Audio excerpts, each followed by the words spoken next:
Encore une fois, merci beaucoup, chers amis. Nous sommes très heureux de vous savoir dans nos directs sur le Congo est à nous.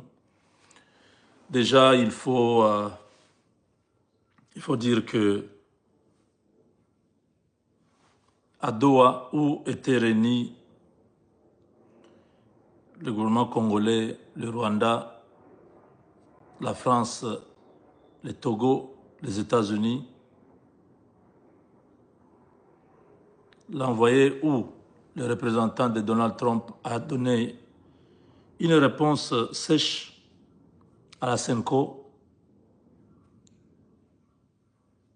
et cessé. La CENCO qui pensait toujours qu'ils vont avoir la tête de Félix. Là, ils sont butés à un mur. Massad Boulos leur dit clairement ceci. Si vous avez des revendications, si vous avez des propositions, si vous avez des suggestions, faites-les au gouvernement congolais. Nous ne pouvons pas discuter avec vous car vous n'êtes pas une institution.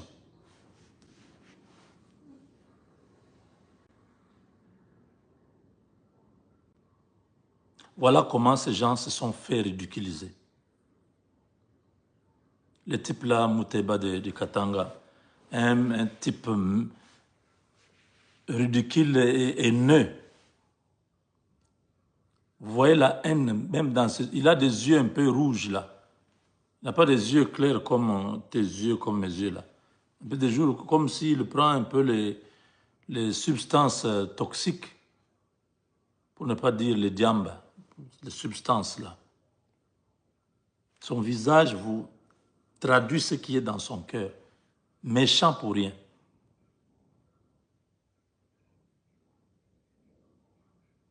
Avec Cholet, un autre tambourinaire de l'église catholique, sont allés se faire ridiculiser à Doha. Ils sont allés là-bas, soi-disant pour demander que le gouvernement congolais puisse considérer leurs demandes d'un dialogue, d'un pacte social. Et au même moment qu'ils sont humiliés de l'autre côté, à Kinshasa, c'est Martin Fayoulou, c'est Sanga, Katumbi et Kabila qui signent. Ils signent pour un dialogue, le dialogue avec Tshisekedi, le dialogue congolais. Il n'y a pas de dialogue. Ces gens, et l'église catholique, et l'église protestante, et les Katumbi, Kabila, Fayoulou, ils sont tous ensemble. Moi, je veux vraiment que le gouvernement congolais soit strict avec ces gens. Constant Moutamba, comme vous avez déjà commencé avec Kabila, ne vous arrêtez pas à Kabila seulement. Cette équipe-là, c'est une équipe qui travaille depuis longtemps. Ils se sont seulement partagé les rôles. Kabila a dit, moi je vais m'occuper de l'aspect militaire. Je vais faire la rébellion. Katumbi a dit, moi je vais m'occuper de la diplomatie, c'est-à-dire les lobbying aux États-Unis. Et les Fayoulou, les Sessanga, ils ont dit, bon, nous allons rester comme opposition non armée, mais on est ensemble. On va continuer à refuser tout ce que Tshisekedi fait jusqu'à ce que nous aurons ce que nous avons besoin. Donc cette équipe d'étrangers, cette équipe de non-originaires, parce que vous allez dire, c'est Sanga, c'est un Congolais, oui. Un Congolais qui traite avec les étrangers pour détruire son pays n'est plus un Congolais. Cela a trahi, donc il ne peut pas être considéré comme Congolais. C'est Sanga, c'est... Je crois que c'était un Mouloaloa ou Moubinji ou quelque chose comme ça de Louise là-bas. Il doit être de ce côté-là. Un Moubinji ou un Mouloaloa Moussala passe quelque chose comme ça, dans les Kasaï. Il a mis son intelligence au service du mal. Il n'a plus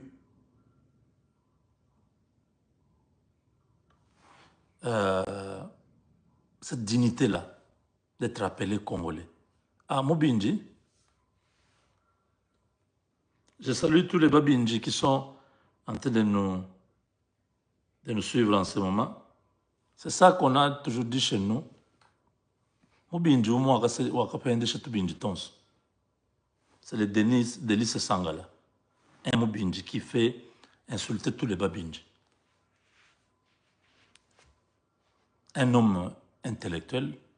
Bon, les diplômes au Congo se mesurent par la bêtise, la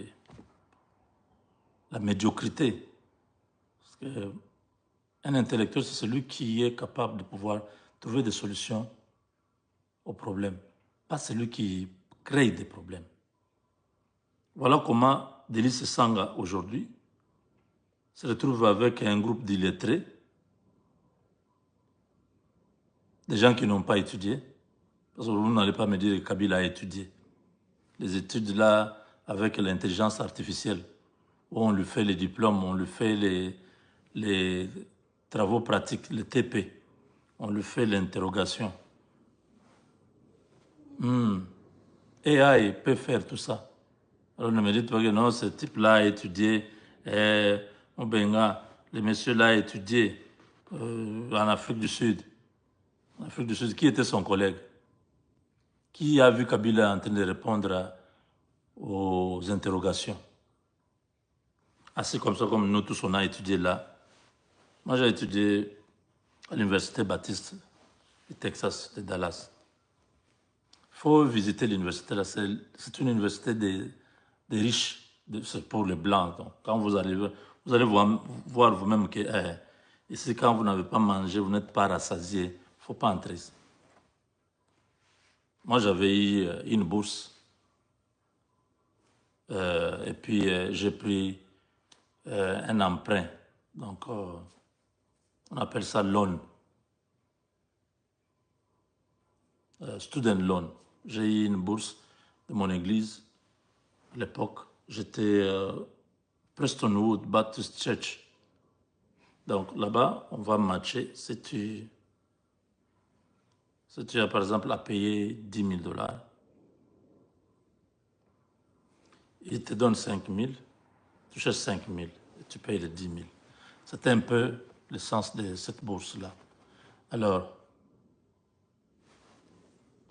les interrogations ou les examens, chacun est sur un banc.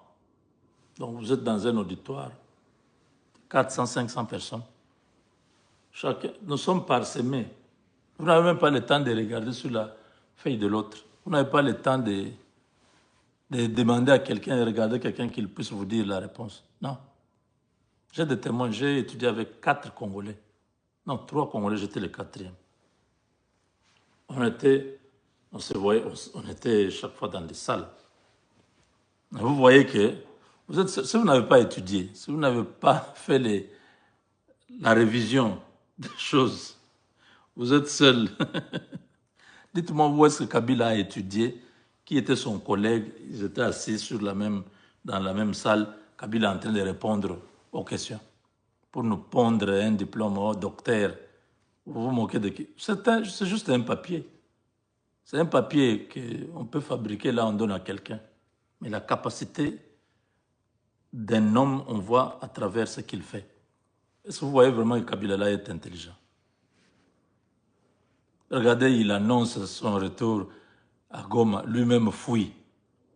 Commence à démentir qu'il n'a jamais été au Congo. Maïle Mouké. Ils ont sous-estimé Tshisekedi. Maintenant, ils se rendent compte que Tshisekedi, on a dit que c'était un chauffeur de taxi, plutôt un vendeur de pizza. Tshisekedi les a tous mis KO. Donc, leur plan, à plusieurs étapes, plan A, B, C, D. Ils ont commencé avec le dialogue. Le dialogue n'a pas fonctionné. Vous vous rappelez, non? Ils ont créé la guerre. La guerre, ça n'a pas marché. Ils reviennent au dialogue.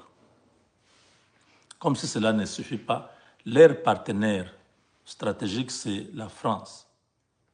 Le ministre français des Affaires étrangères est actuellement ici, aux États-Unis. Il est venu faire quoi? Il est venu s'enquérir des deals. Il veut influencer ces deals à l'avantage du Rwanda. Ils sont en train de projeter que le deal ne soit pas signé, c'est moi, mais que le deal qu'on puisse adjoindre beaucoup d'autres considérations, que le deal soit signé dans 2 mois. Que le deal là soit signé à deux niveaux le même jour. Que le premier deal, qu'est-ce que je dis? Que le deal de la RDC États-Unis se signe le même jour que l'accord de paix RDC-Rwanda. Que ça se fasse au même moment. Comme ça, qu'il y ait des considérations sur l'aspect minéré avec le Rwanda et que le Rwanda continue à avoir la possibilité d'exploiter les minéraux de la RDC. Quand Félix Tshisekedi a pris le pouvoir,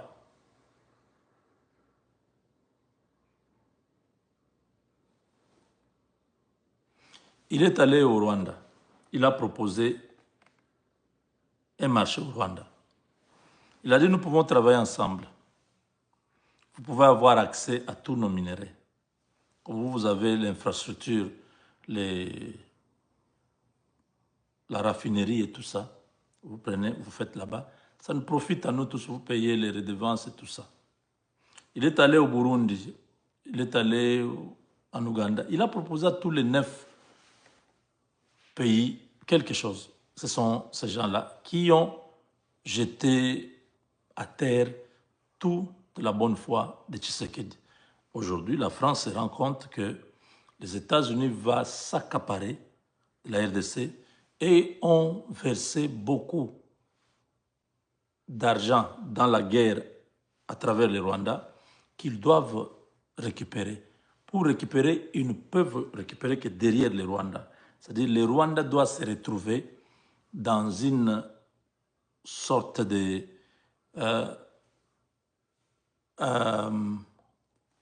copartenariat avec la RDC.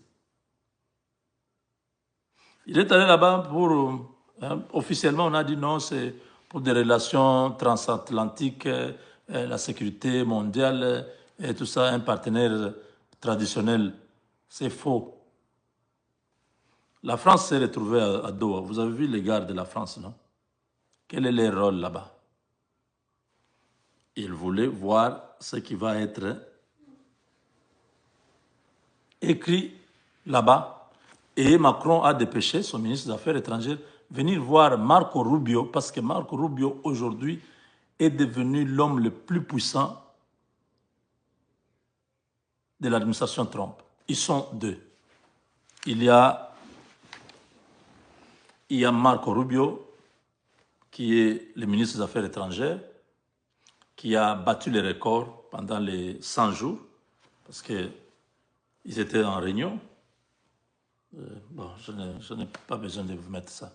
Ils étaient en réunion où Donald Trump disait une sorte de au revoir à Elon Musk, parce qu'Elon Musk interfère beaucoup et beaucoup de proches de Trump ne le supportent pas, parce qu'ils disent qu'il a désacralisé la présidence. Il vient avec son fils à la Maison Blanche, il a les chapeaux sur sa tête, il voit Trump comme son pote. Il oublie que Trump est le président de la plus grande puissance mondiale.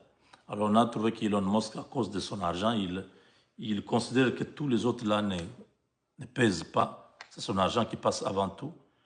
On a commencé à le combattre avec son Doge là. Il a fini. Trump lui disait, bon, tu peux rester tant que tu voudras avec nous, mais bon, je pense que Elon Musk a besoin d'aller rencontrer sa voiture. Hein. On l'a traité durement par certaines personnes. Bon, ça, il voulait dire. Parce que Marco Rubio s'était même chamaillé avec Elon Musk. Il semble qu'il l'avait même insulté. Donc, il y avait des conflits qui permettaient plus que Elon Musk soit dans l'équipe. Il n'était pas ministre, il était responsable d'un département de la bonne gouvernance qui devait aider euh, les États-Unis à récupérer certains fonds qui étaient perdus comme ça avec USAID, avec le département du travail, avec IRS, donc les gens qui s'occupent des impôts, fiscalité. Il y a eu beaucoup de choses comme ça qu'il a fait et c'était vraiment très important. Mais maintenant que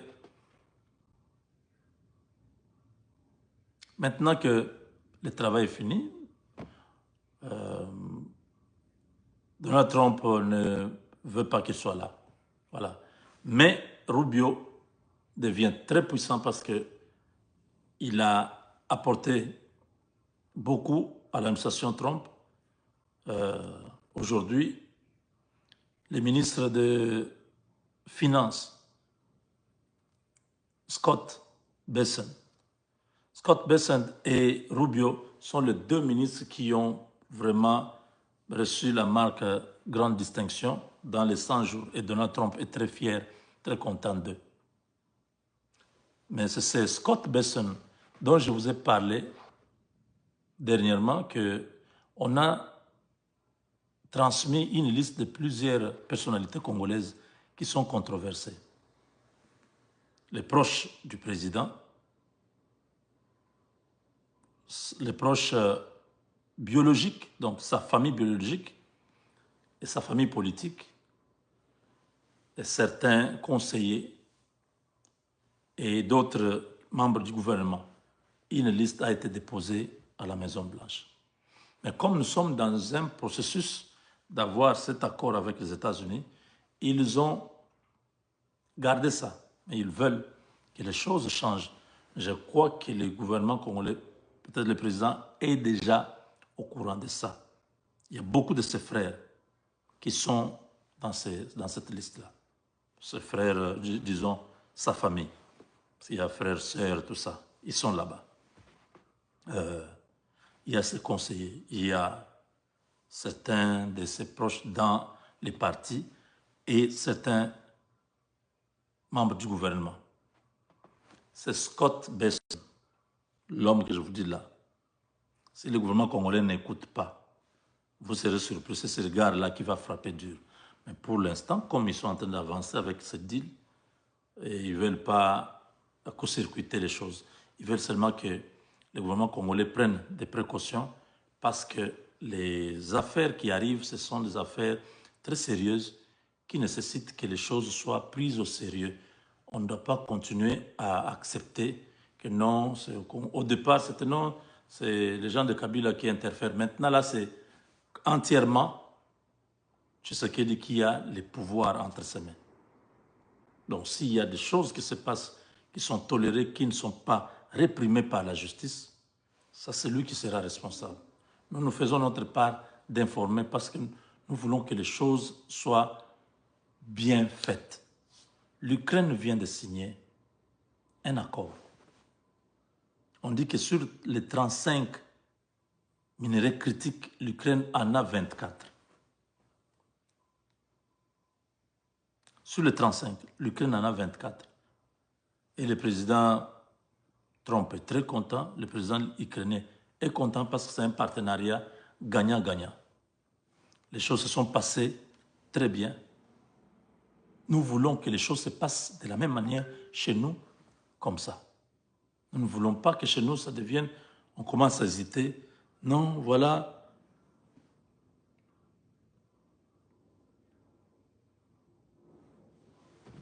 C'est avec beaucoup de peine que je le dis. Parce que Nous disons la même chose, nous répétons. Nous aimons bien le président, nous le soutenons. Mais il y a des taches noires sur lui à cause de ces hommes. Des hommes qui sont intouchables. J'ai vu un certain de ces anciens conseillers. Vous vous rappelez le scandale là où le président entrait, c'était au Palais de la Nation. Ces conseillers étaient assis. À l'époque, il y avait Nicolas Kazadi, il y avait Jean-Claude Kabongo et bien d'autres. Il y a eu des problèmes après. Bon, Nicolas Kazadi est devenu ministre des Finances. Bon, là, je crois on l'avait enlevé même dans le cercle du président. Mais je les revois encore à Doha. Des gens controversés du pouvoir, des gens qui sont proches des Qataris. Les Qatar qui a beaucoup d'investissements au Rwanda, qui tient à ce que les Rwandais ne perdent pas dans cette histoire. Mais on voit que Jean-Claude, ils sont dans cette histoire-là. Vous savez, les Américains ont des services secrets les plus puissants du monde. Dès qu'ils tombent sur des éléments comme ça, ils comprennent que cette histoire de Doha, on nous a fait marcher. Voilà, c'était les proches du président qui étaient dans les trucs, ils ont été corrompus par les Qataris et tout ça. Ça sera quoi? Essayons d'être vraiment sérieux. Nous ne voulons pas rater cette opportunité. Les États-Unis vont signer des accords de partenariat avec plusieurs pays. Il n'y a pas seulement l'Ukraine et la RDC. Il y a aussi le Groenland, il y a aussi le Canada. Il y a beaucoup d'autres pays qui vont continuer à être là. Mais les grands contrats ou les grands accords, c'est l'accord de la RDC et l'accord de l'Ukraine. Ce sont des grands accords, ça entre dans le bilan de Trump. Il avait promis en campagne de terminer la guerre et tout ça. Sa politique étrangère, il va s'occuper des États-Unis, des intérêts des États-Unis. Et ces accords-là, avec l'Ukraine, avec la RDC, c'est pour ramener la grandeur des États-Unis. Parce que les minéraux qui sont maintenant là, qu'on a besoin aux États-Unis pour les entreprises américaines, sont dans ces deux pays-là. Mais regardez avec l'Ukraine, ça s'est passé. Si vous voyez même les images, c'est impressionnant. Ils ont signé, tout est fait. Je ne veux pas que nous soyons surpris que la RDC, nous puissions faire les choses aussi correctement. Les Français veulent faire dérailler cet accord. Les Français sont en train de manière sournoise, en train de chercher à compliquer cet accord. Que les Congolais se réveillent, que le gouvernement congolais se réveille. Ce n'est pas garanti parce que les Américains ont dit que tout va se... S'ils nous détournent vers le Rwanda, ça va être quoi? Vous avez vu que le Rwanda est toujours en train de chercher à flatter les Américains pendant que nous sommes en train de rêver. Trump est en train de renvoyer les sans-papiers. Le Rwanda dit nous sommes prêts à pouvoir prendre certains sans-papiers. Vous voyez? Ils sont en train de faire les yeux doux aux Américains. Vous connaissez l'air au Boeing, non? Il flatte, il fait ceci pour avoir, pendant que nous au Congo, on dit bon, ce sont nos minéraux, en tout cas, c'est pas encore garanti parce qu'on n'a pas encore signé. Nous voulons que les choses soient bien faites. Il y a un peu trop des choses qui ne sont pas bonnes. Surtout certaines figures qui sont controversées ne doivent pas se retrouver dans cette histoire. Il faut qu'il y ait l'impunité dans les pays. Comment Vital Kamerhe peut stopper la Cour constitutionnelle qui fait son travail pendant que Matata Ponyo doit répondre devant la justice? Ses immunités avaient déjà été levées quand il était sénateur. Aujourd'hui, vous vous retrouvez que des individus sont en train de faire dérailler les choses Et la justice congolaise, je ne sais pas. Il faut que les décisions tombent. Il faut que les décisions tombent. Il faut que certaines personnes soient punies, que ça donne des signaux. Vous avez vu au Rwanda, on a arrêté 3 hauts responsables du secteur des gaz, du pétrole, je crois des minéraux aussi.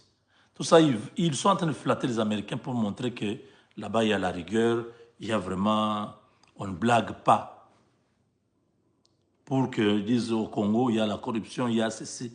Aux États-Unis, il y a aussi la corruption.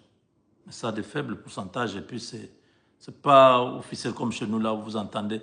722 millions de dollars ont été détournés dans l'armée. L'armée, là, c'est qui? C'est le ministre de la Défense, c'est la maison militaire, c'est le chef d'état-major général, c'est les acheteurs des armes qui a détourné cet argent.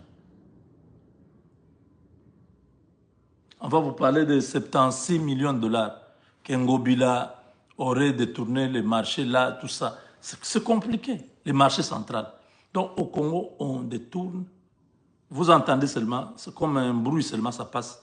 Les gens continuent à faire leur vie, personne ne s'occupe, mais l'argent là est parti. C'est pas bon. Ce n'est pas un bon exemple, ce n'est pas une bonne image que nous vendons. Les Américains ne vont pas permettre que leurs principes soient bafoués en RDC. Ils fonctionnent avec leurs principes. Quand ils trouvent que vous ne respectez pas ces principes-là, ils vont se retirer. C'est ça la vérité. Demandez pourquoi Tenke Fungurume s'était retiré, donc les Freeport McMoran s'était retiré de Tenke Fungurume. Pourquoi? C'était en 2014, à l'époque de Matata Ponyo. Ils se sont retirés de la RDC. Pourquoi? C'est une entreprise américaine. Quand ils ont vu qu'il y avait des pratiques qui n'étaient plus correctes, ils se sont dit non, non, non, non. Vous restez avec votre pays. Ils ont vendu leur action à Simok, un truc là des Chinois. Ce sont les Chinois qui ont récupéré Tenke Fungurume. Parce qu'ils ont l'éthique, la moralité pour les entreprises américaines s'ils sont corrompus ou s'ils corrompent à l'extérieur des États-Unis. Ils vont perdre leur licence, ils vont perdre leurs droits. Parce que ce sont des entreprises de droit américains. Les propriétaires ou les responsables seront entendus au Sénat, à la commission de la corruption. Ils vont être condamnés, ils vont retirer, les États-Unis vont retirer ces droits-là. Vous comprenez là où toutes ces entreprises, même s'ils sont à l'extérieur, ils continuent à se comporter comme si ils étaient aux États-Unis. Parce que c'est strict ici. On ne joue pas, on n'amène pas la confusion. Vous allez vous corrompre les gens pour qu'ils vous donnent telle chose. Non, non, non, non. Ça n'existe pas. Comme chez nous, on vous dit non, il faut verser d'abord 150 millions de dollars pour que... Les gens n'ont même pas, ils ne connaissent même pas encore là où il y a le Congo. Ils n'ont même pas encore exploité le pays. Vous leur demandez 150 millions. J'ai qu'à Bund. Non. Donc, il faut dire que nous devons rester les yeux ouverts. Les Français sont en train d'interférer déjà. Les ministres des Affaires étrangères et aux États-Unis maintenant là, en train de vouloir tout mettre en moule. Vous allez apprendre, oh non, voilà, on a repoussé la signature de cet accord à l'année prochaine, mais dans l'entretemps, le Rwanda pourra continuer à garder les 2 Kivu. Vous voyez, ça risque d'être une surprise pour la RDC parce que les autorités congolaises prennent beaucoup de choses à la légère et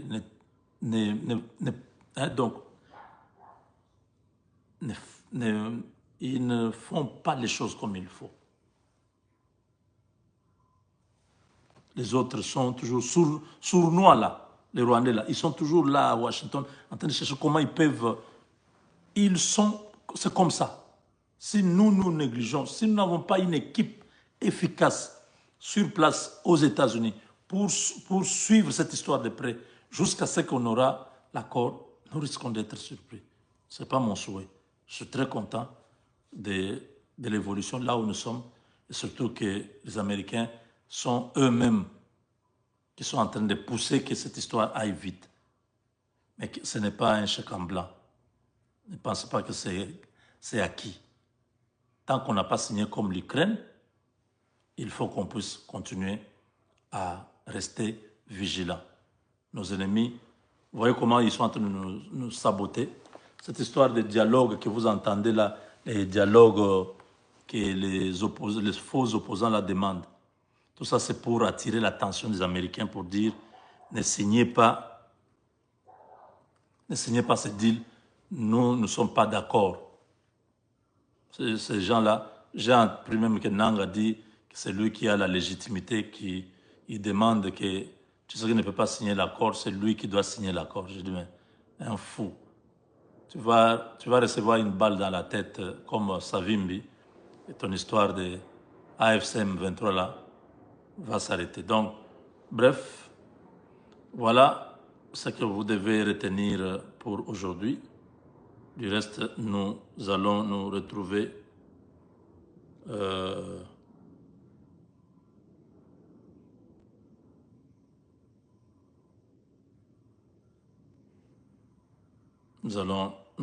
s'il y a encore des choses à vous dire. Donc, voyez comment chacun prend la parole dans les 100 jours de Donald Trump.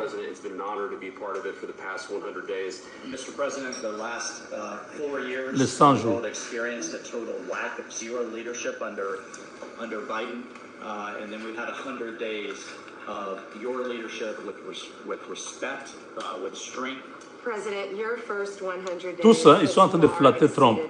Si c'était au Congo, on dirait Jalelo autour de Tshisekedi. Regardez comment ils sont en train de flatter le président. In your first term, when I had a chance to work you as governor, you were courageous. The thing that's empowering this amazing group of people around this table, and you've probably assembled the greatest cabinet ever, is that this time you're not just courageous, you're actually fearless. Merci de nous avoir suivis. À très bientôt. Avec Dieu, nous vaincrons. Oh là là, je n'avais pas activé. Attendez.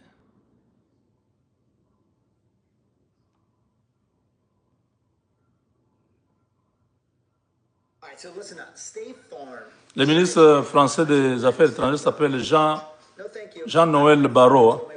C'est lui qui est à Washington